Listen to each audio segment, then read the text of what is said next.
everybody, and welcome back to another video. I'm going to awkwardly show you my graduation cap behind my cat's head because for the second year in a row I am graduating. The only difference is this year I am getting my master's degree. So I have a new design here and I'm getting ready to go. First things first is I cut out this blue sheet of 12 by 12 paper with a little hole in the middle. The grad cap's actually 9 3/4 inches by 9 3/4 inches. So I found the midpoint, cut out a circle, and just laid that over top because frankly I think this is a way easier method than painting, and for a lot of obvious reasons. I also used my Cricut machine to cut out the stencils of these words, and that's actually how I'm going to be doing most of this. Now, I did think about actually using the cutouts themselves, but where I found the issue with that is that it was very difficult to get them evenly spaced, and then on top of that, the letters were exceptionally thin, and I think it would have been just a little too difficult for me to actually find the right way to adhere them to the hat without burning myself with hot glue or making a giant sticky mess with school glue. Also, weird fun fact, I kind of hate Mod Podge. I think it works wonders, but I just hate the smell of it, so I try to avoid using it when I can. So the quote that I went for is, "You can never be overdressed or overeducated." I believe this is a quote from Oscar Wilde. I do think that it's also very accurate considering I decided to stay at school an extra year to get that master's degree.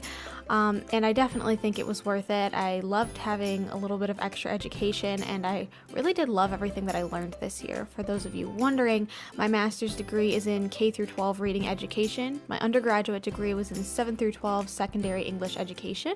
So adding this just seemed kind of like the right move. Awkwardly dropped my camera there.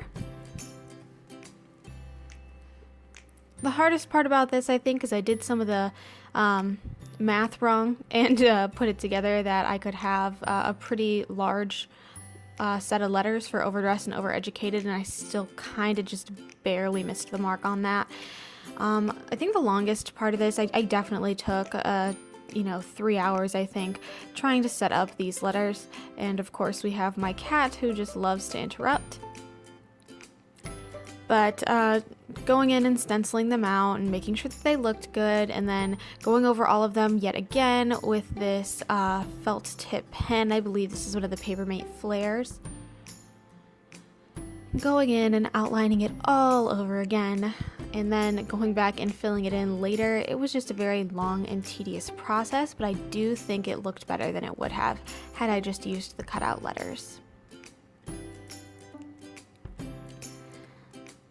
I just kind of had, I think, The Office going in the background while I did this and just kind of relaxed a little bit. It was a very relaxing kind of hat design, and though it definitely took longer than the one that I did for my undergrad, I think this one is just as good.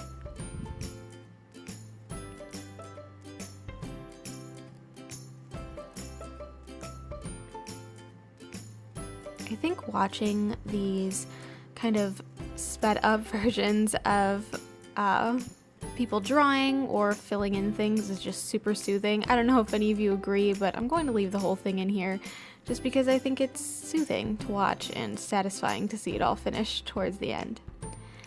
I had a lot of ideas for this grad cap, and I mean a lot. I ended up kind of deciding on a handful of different things that I really liked, and then it just kind of came down to finally figuring out exactly what I wanted and making some final decisions. Last year, I loved my hat because nobody else had a hat like that, or cap, and I just really wanted something unique again, so I didn't really want to take anyone's idea totally off the internet. I wanted kind of something my own, and I did kind of go on Pinterest for some inspiration, but I do believe that this is a nice mixture of things so that it's not exactly like anyone else's. And because my hood for my graduate degree is the light blue, I wanted to have a hat that matched it, much like I did last year with my blue flowers. If you haven't seen that video, I can link it in the iCards.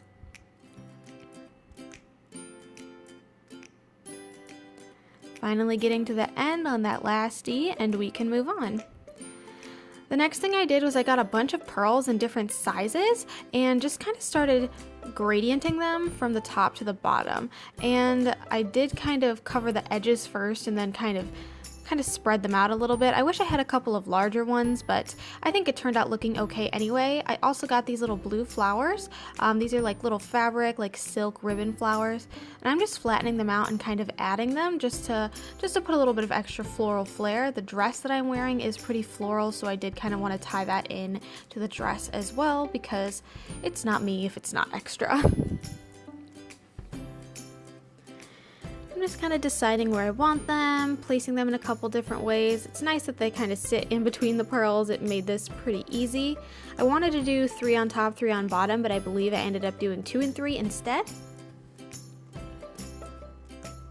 And once I had kind of figured everything out, I'm just going to hot glue these in.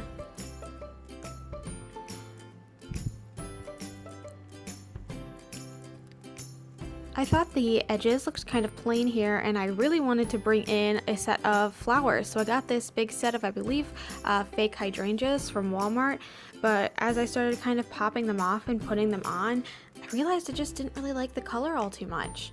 I only spent, I think, $3 on this bundle, so it wasn't, you know, hugely expensive, and I just kind of added them to my flower pile. But you know, it just didn't quite match the way that I was expecting it to, and sometimes you change your plan halfway, and that's okay. Instead, I had this blue ribbon that matched my dress perfectly that I just tied in a bow at the back of my cap, and went for something a little more like this. And at this point, I thought maybe I could be done. Maybe, but something else just seemed kind of wrong. There's this strange little structural silver piece to the ribbon in the middle that I really liked, and I wanted to incorporate a little bit more silver. So I started off with some silver Sharpie and just went in and kind of added a shadow to the larger letters. And this was where I decided to stop. I think the cap actually turned out really, really beautiful. I think it's definitely a lot classier and a lot more elegant than my hat was last year, though I did love that one as well. But this just seems more appropriate for my master's degree. So all I have left to do is finally just pop that paper right on top of my cap and glue it down. Thank you so much for watching. If you're interested in what I did here or want to see any more of my crafty videos, you're more than welcome to like and subscribe, and hopefully I will see you on Sunday for a crafty video. And to all of you who are graduating this semester, congratulations, you have totally earned this. See you next time. Bye.